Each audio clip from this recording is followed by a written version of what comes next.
दोस्तों, आप सभी का मेरे सरनल क्वाइन बाबा जी -1 पर हार्दिक स्वागत है। दोस्तों, आप जो ये सामने सिक्के देख रहे हैं, ये उन महान वीर और शहीदों के सिक्के हैं जिन्होंने भारत की आज़ादी के लिए अपने प्राण न्यौछावर कर दिए थे।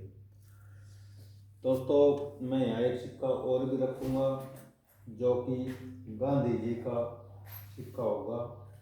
ठीक है दोस्तों, कहते हैं कि आज़ादी गांधी जी की वजह से आई, और मैं ये कहता हूँ दोस्तों, आज़ादी लठ के दम पर आई।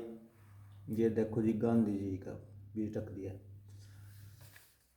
तो इतिहासकार हमारे से बड़े हैं काफ़ी, हम तो सिक्कों पे वीडियो बनाते हैं, लेकिन मैं सच कह रहा हूँ, आज़ादी जो हिंदुस्तान की, वो लठ के दम पर आई।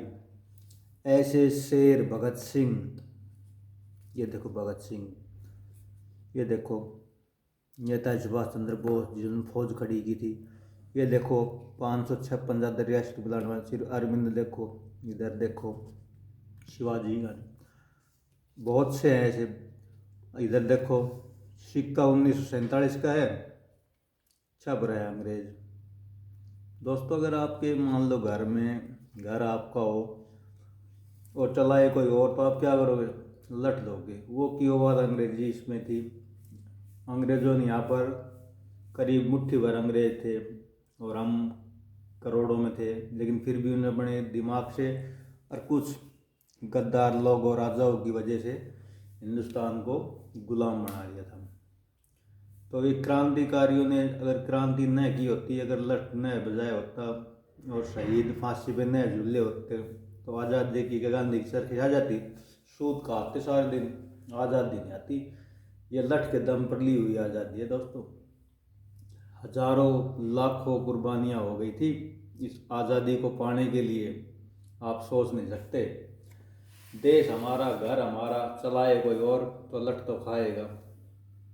तो मैं आपको अब भारत में अंग्रेजी राज के सिक्कों के बारे में थोड़ी जानकारी दे दूँ कि भाई ये कैसे क्या इन्होंने भारत पे किया। उसका एक सिक्का भी रख देता हूँ मैं आपको दिखाने के लिए, मेरे पास रखते हैं काफ़ी। तो ये देखो, यहाँ देखो जॉर्ज फिफ्थ की तस्वीर इसमें लगी हुई है। ये अंग्रेज थे सब, बड़े बकवासबाजी की देश में हमारे में, लेकिन लठ मार के निकाले फिर इधर से। तो दोस्तों, अंग्रेजी राज में कैसे ये भारत में आए। भारत तथा पूर्व के अन्य देशों में ये व्यापार करने के बहाने से, मतलब ये बड़ी सोची समझी चाल, 16 ईस्वी में अंग्रेजों ने ईस्ट इंडिया कंपनी बना दी। ठीक है, ये कंपनी 1600 ईस्वी में भारत में अपनी स्थापना कर दी इसने। बादशाह जहांगीर ने 1613 ईस्वी में अंग्रेजों को सूरत में व्यापारी कोठी खोलने की इजाज़त दे दी, जिसने बादशाह जहांगीर का राज हुआ करता जब 1613 सन था ईस्वी थी, उसमें अंग्रेजों को सूरत में व्यापार खोलने की परमिशन दे दी, कोठी यानी कि जगह। ठीक है, चार्ल्स द्वितीय की पत्नी के दहेज के रूप में पुर्तगाल से उन्हें उसे बम्बई द्वीप मिला, जो उन्हें 1668 ईस्ट इंडिया कंपनी को सौंप दिया। 10 पाउंड के वार्षिक लगान पर धीरे धीरे बम्बई पश्चिमी भारत में अंग्रेजों का प्रमुख केंद्र बनता गया। इन लोगों ने धीरे धीरे भारत में पैर जमाने शुरू कर दिए।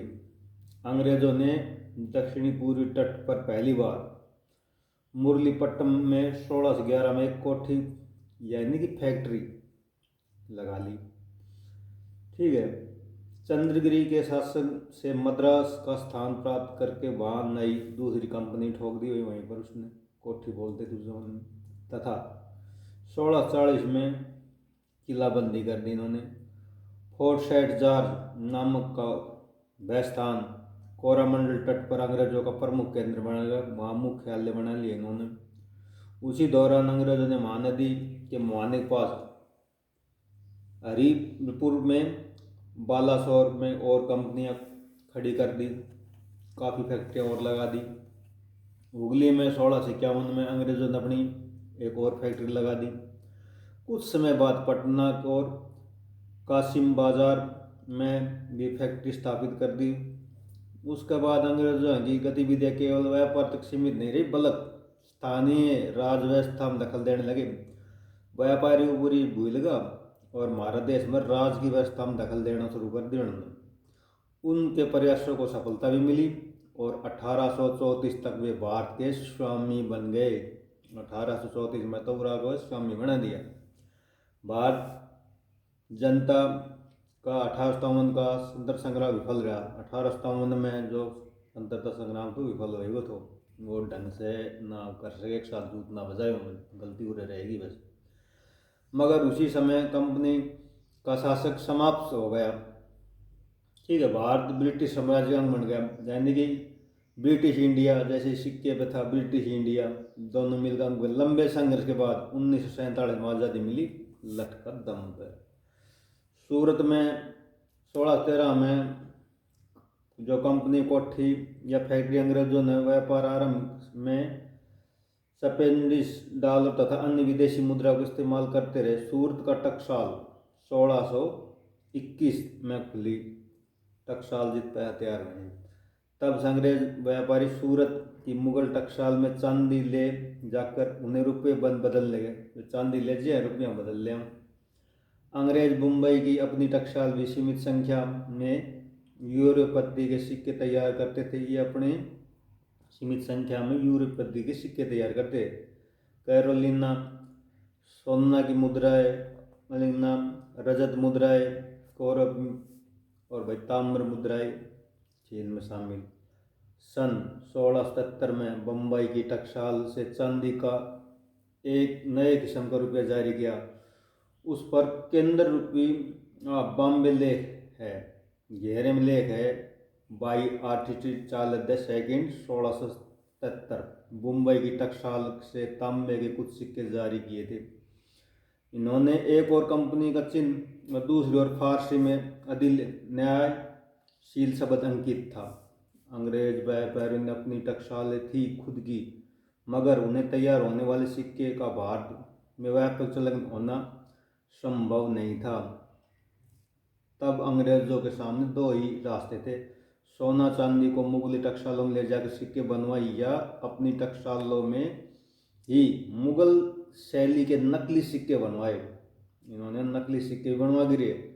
अंग्रेजों ने दूसरा रास्ता अपनाया। अब वे गलत काम करने लगे। औरंगजेब को इसकी बात का पता चल तो उसने बड़ा क्रोध आया तथा जांच के आदेश दिए उन्होंने। उसके बाद अंग्रेज सिक्के मुगल टकसालों में बनवाते रहे, मगर बादशाह फर्रुख खां सियर ने 1717 में अंग्रेजों को मुंबई टकसाल में मुंबई सिक्के तैयार करने की इजाज़त दे दी। तब से 1774 तक मुंबई का रुपया बम्बई फ्रेंडसी का प्रमुख ब्रिटिश सिक्का बना रहा। उस पर टकसाल का नाम अंकित था। सूरत के मुगल रुपयों को मुंबई के रुपयों के बराबर मान लिया गया। सन 1800 में सूरत की टकसाल कंपनी के अधिकार में आ गई।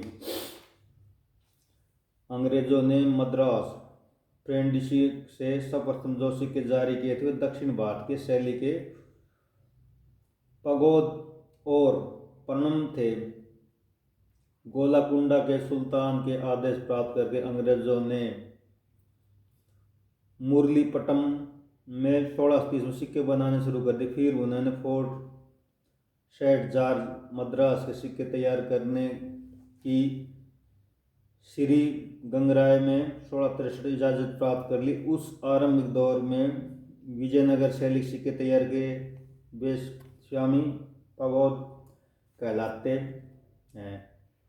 एक स्वामी पगोद पर वेंकटेश्वर की आकृति, 3 स्वामी पर वेंकटेश्वर के साथ उसकी 2 पत्नियां भी थी जिनकी वह उस पर छपाई की। मद्रास की टकसाल के बाद ऐसे भी स्वर्ण पगोद जारी किए जिन पर एक और विष्णु, दूसरी ओर मंदिर के गौरकुंड की आकृति। सिक्कों का मूल्य एक और फारसी और अंग्रेजी, दूसरी ओर तमिल और तेलुगु में किया गया।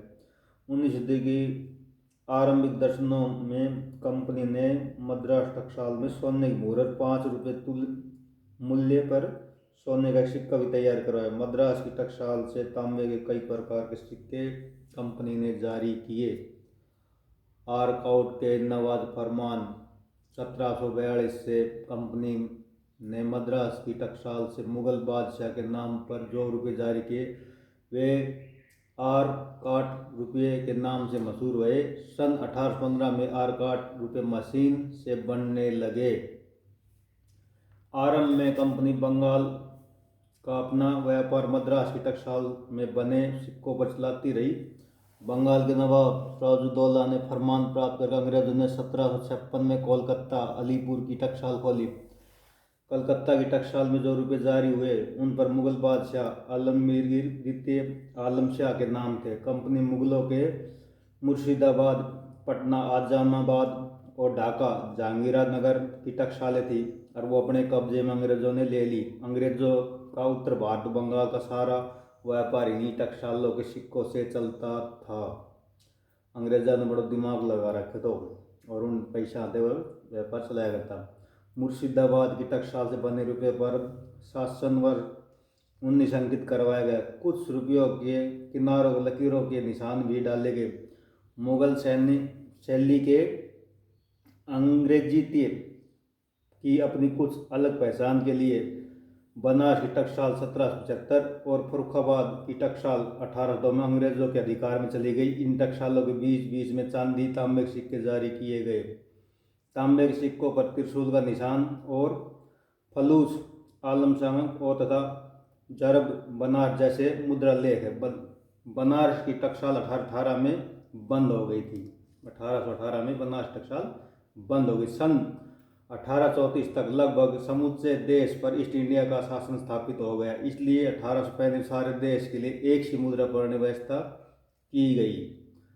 मुगल शैली की मुद्राओं का चलन लगभग बंद हो गया। राजा विलियम चतुर्थ ने नंगे सिर की आकृति वाली सोने की मोहरें 30, 15, 10 और 5 रुपये के तुल्य और चांदी के सिक्के ₹10 रुपये चमन जारी किए। पृष्ठभाग पर ईस्ट इंडिया कंपनी का नाम लिखा तथा मूल्य और पूर्व भाग पर विलियम चतुर्थ का नामांकित था। अन्ना और पाइस के भी एक रूप सिक्के जारी किए गए। सन 1858 महारानी विक्टोरिया भारतीय साम्राज्ञी मतलब महारानी राजा बनी की साम्राज्ञी बनी। ईस्ट इंडिया कंपनी का शासन समाप्त हो गया। तब ये रानी विक्टोरिया, एडवर्ड सप्तम, जॉर्ज पंचम आदि के धड़ सिक्कों पर अंकित किए जाते थे। भारत के स्वतंत्र होने तक कलकत्ता और मुंबई की टकसालों में ब्रिटिश शासन के सिक्के बनते रहे। मद्रास की टकसाल 1867 में बंद हो गई थी। भारत 1957 स्वतंत्र हुआ मगर 1950 तक नए सिक्के जारी करना संभव नहीं हुआ। सन 1957 में मैट्रिक प्रणाली लागू हुई। तब देश में मुद्राओं के लिए भी मैट्रिक प्रणाली अपनाया गया। अपने देश के नए सिक्कों पर हम सभी परिचित हैं। इस समय भारत में 3 टकसालें हैं, मुंबई, कलकत्ता, हैदराबाद। दोस्तों ये थे सिक्के जिनके बारे में बताएंगे कैसे कैसे हमारे देश पर वो राज किया, कैसे वो किया और कैसे सिक्के उन्होंने बनवाए। देश हमारा चला उनकी घुसत बयाव ये सब ने, इसीलिए ये अपने भगत सिंह, शहीद राजगुरु, चंद्रशेखर आज़ाद और देखो इतने सिक्के रखे हैं सभी महापुरुष तक। अब कह देते हैं वे गांधी चरखे से आई आज़ादी, लेकिन मैं तो ये कहता हूँ भाई लठ के दम पर आई। देशवासियों ने हिम्मत दिखाई, लाखों शहीद हुए, लाखों ने फांसी तोड़ी गई, अंग्रेजों द्वारा जुल्म ढाए गए। अंग्रेजों ने के जुल्मों की कथा बड़ी लंबी है, वीडियो काफ़ी बड़ी हो गई है, इसलिए इसको थोड़ा वहीं विराम देंगे। और जो सिक्कों के बारे में मेरे पास जो जानकारी थी मैंने आपको दी। वीडियो से आपको अच्छी लगी होंगी, आप वीडियो को देखिए, समझिए कौन सन में कहाँ क्या इन्होंने क्या क्या बकवासबाजियाँ की और कैसे देश को अपने सिक्कों के जरिए अपना यहाँ प्रभुत्व जमाए रखा। तो दोस्तों यही है। और भाई शहीदों को मेरा सत सत प्रणाम, उन महापुरुषों को जिन्होंने देश के लिए बहुत कुछ किया। नेता सुभाष चंद्र को भी जिन्होंने आज हिंदुस्तानी फौज खड़ी है, इन्हीं के उन कदमों चल इन्होंने तो बहुत योगदान था आज़ादी की लड़ाई में। लेकिन दुर्भाग्य से पता नहीं अब ये कैसे कैसे कहाँ पर शहीद हुए, क्या हुआ पता नहीं चला आज तक, रहस्य में ही है। और भाई शहीद भगत सिंह को भी, और 556 ज़्यादा रियासतों को जोड़ा श्री अरविंद घोष जी, वो आप जानते हैं, ये अंग्रेज का सिक्का है, ये महात्मा गांधी जी हैं। और ये इधर देखो कितना सुंदर है, छत्रपति शिवाजी, ये 2 रुपये का कॉइन है। तो ऐसे बहुत से हैं हमारे पास। तो आपको जानकारी अच्छी लगी दोस्तों, दिल से गहराइयों से इन सभी शहीदों को जय हिंद, जय भारत, जय भारत।